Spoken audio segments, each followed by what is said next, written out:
सास संगत जी बड़े प्यार और सत्कार से कहिए धन निरंकार जी। सतगुरु माता सुविशा सविंदर हरदेव जी महाराज की जय। सास संगत जी दासी एक विचार बताने जा रही है और सास संगत जी ये विचार सुनिएगा पूरा। ये विचार में आपको बहुत सारे सीख मिलेंगे कि संत महात्मा के जीवन में क्या होता है, क्या बदलाव होती है, बहन जी के जीवन में क्या बदलाव आती है। सास संगत जी एक संत महात्मा जी थे, वो सत्संग से जुड़े हुए थे।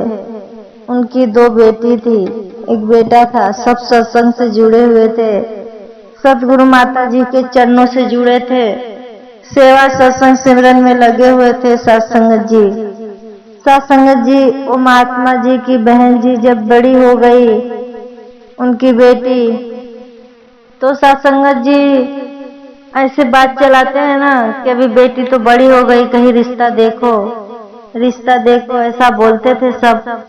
तो महात्मा जी के ऐसा मन में एक भाव आया कि एक जन तो बोल रहे थे कि लड़का है और आप शादी देख लो, लड़का और शादी फिक्स कर दो।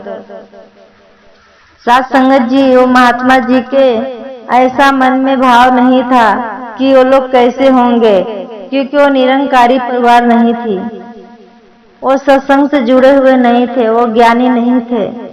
तो भी सास संगत जी ऐसा लगा वो महात्मा जी को कि ठीक है 2 बेटी हैं, एक बेटी का कर देते हैं शादी। जो नहीं है सत्संगी परिवार, तो मेरी बेटी है, कुछ तो बदलाव आएगा, कुछ सीख आएगा। पर सास संगत जी ऐसा हुआ, वो महात्मा जी के बेटी के साथ शादी तो अभी बातचीत किए, शादी डाल दिए, शादी तो पड़ गई थी। सास संगत जी जैसा जैसा दिन नजदीक आ रहा है, वैसा वैसा महात्मा जी को टेंशन होते जा रहा था कि अभी क्या पता, ये तो सत्संगी लोग नहीं हैं। अभी गुरु को ही पता है, सतगुरु माता जी को पता है कि ये सत्संगी लोग नहीं हैं, कैसे संभाल के लेंगे, क्या करेंगे, क्या बर्ताव करेंगे उन्हें साथ में, और कैसे रहन सहन उनकी तो अलग रहेगा। वही सब टेंशन थी माता जी को। वो बहन जी भी बहुत टेंशन में रहती थी। पर सास संगत जी ऐसी सोच रहे थे। फिर अपने महात्मा जी अपने वाइफ से बोलने लगे, तो उनकी वाइफ बोली कर दीजिए, वो तो परिवार अच्छा है, अभी वो अंदर क्या है वो तो किसी को नहीं पता है। सास संगत जी, क्योंकि जो सत्संगी महात्मा रहते हैं उनके मन निर्मल होता है, एकदम निर्मल, एकदम स्वास्थ्य अच्छी उनकी दिल मन रहता है, क्योंकि वो प्रभु का ब्रह्म ज्ञानी है। वो परमात्मा से उनकी आत्मा का दीदार हो जाता है, तब उनको ब्रह्म ज्ञानी को नहीं इधर उधर भटकन लगता। उनकी मतलब मन में एकदम श्रद्धा भाव रहता है, शीतलता रहती है। आगे जो माता जी का वचन आता है उसे श्रवण करते हैं, माता के गुरु माता जी के वचनों पे चलते हैं। सास संगत जी अभी बेटी की शादी तो कर दिए, पर उसमें बहुत सारा बाद में परेशानियां एक एक झेलनी पड़ी। तो महात्मा जी को ऐसा भवन में जाते थे और बोलते थे, तो सब संत महात्मा बोलने लगे अभी आप महापुरुषों को ले जाके प्रसादी करा दीजिए, थोड़ा कुछ बदलाव आएगा, सुख शांति आए बेटी के जीवन में। तो सास संगत जी दासी तो यही बोलेगी कि हम ब्रह्म ज्ञानी हैं, हमारा गुरु तो यही बताते, यही देते हैं वचन में, विचार में अच्छी अच्छी सीख बताते हैं, सिखलाइयाँ देते हैं कि हमें जात पात में नहीं उलझना है, ये हमें तो एकता रहना है, एक हो जाना है। गुरु हमें अच्छे राह बताता है कि एक हो जाओ, एक को जानो, एक को मानो, एक हो जाओ, और जाति पाति के भेदभाव में नहीं पड़ना है।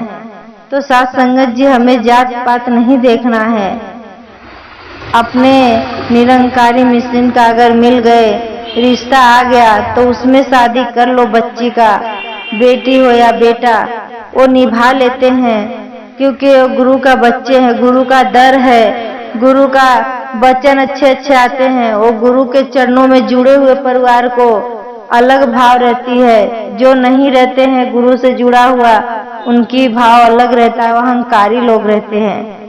वो तो इतना अहंकारी होते हैं साथ संगत जी, उनके अंदर कोई नर्मता नहीं, कोई शीतलता नहीं।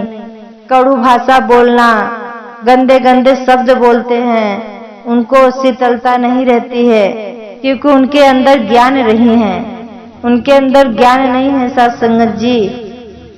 जिसके अंदर ज्ञान है उसकी बातें मिठास होती है। साथ संगत जी, हमारा गुरु तो गुरसिक वाला जीवन जीना सिखा दिए हैं। जो ब्रह्म ज्ञानी हो गए, जो आत्मा से परमात्मा से उनका दीदार हो गया, वो तो ब्रह्म ज्ञानी लोग हैं साथ संगत जी। साथ संगत जी, यही दासी का कहने का भाव है कि हमें जाति पाति नहीं देखना है। जैसे रिश्ता आता है गुरु के तरफ से, सतगुरु माता जी के वचन को मानना है। अपने सत्संग भवन में रिश्ता है, शादी कर लेनी है साथ संगत जी।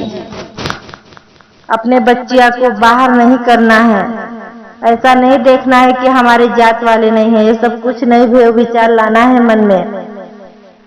अपने बच्ची का या लड़की हो या लड़का, जो भी हमें रिश्ता करना है अपने भवन की तरफ से करना है साथ संगत जी।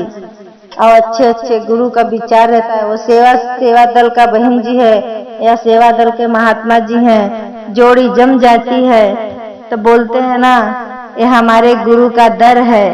गुरु के दर पे जो है वो सब अच्छे अच्छे सिखलाइयाँ मिलती हैं, अच्छे सीख मिलता है साथ संगत जी। और रिश्ता को निभा लेना है और बहुत प्यार और सत्कार से रहना है साथ संगत जी। साथ संगत जी, दासी को अगर कुछ बोलने में कुछ गलती हुआ रहेगा तो दासी को भी क्षमा करना। साथ संगत जी, दासी भी देख रही है, सुन रही है, सुनने में भी आता है, एक एक बात एक एक सुनती है कि वो बहन जी का ऐसे हो गया, तो दासी को भी बहुत तकलीफ होती है साथ संगत जी। इसीलिए दासी, आपको जो विचार में सुनी थी, ये सुना हुआ ही बात, ये सुनी हुई विचार आपके सामने दासी रख दी साथ संगत जी। ये विचार पूरा सुनिएगा। ये विचार में बहुत बहन को कष्ट होती है, इसीलिए दासी ने ये विचार आपके पास रख दी चरणों में साथ संगत जी। ये विचार पूरा सुनिएगा। अब कुछ गलती हुई रहेगी दासी के मुंह से बोलने में, तो दासी को भी क्षमा करना साथ संगत जी। और दासी को भी यही आशीर्वाद दो कि दासी भी सेवा सत्संग से लगे जुड़े रहे पूरे परिवार से, और दासी का भी मन यहाँ वहाँ नहीं डगमगाए।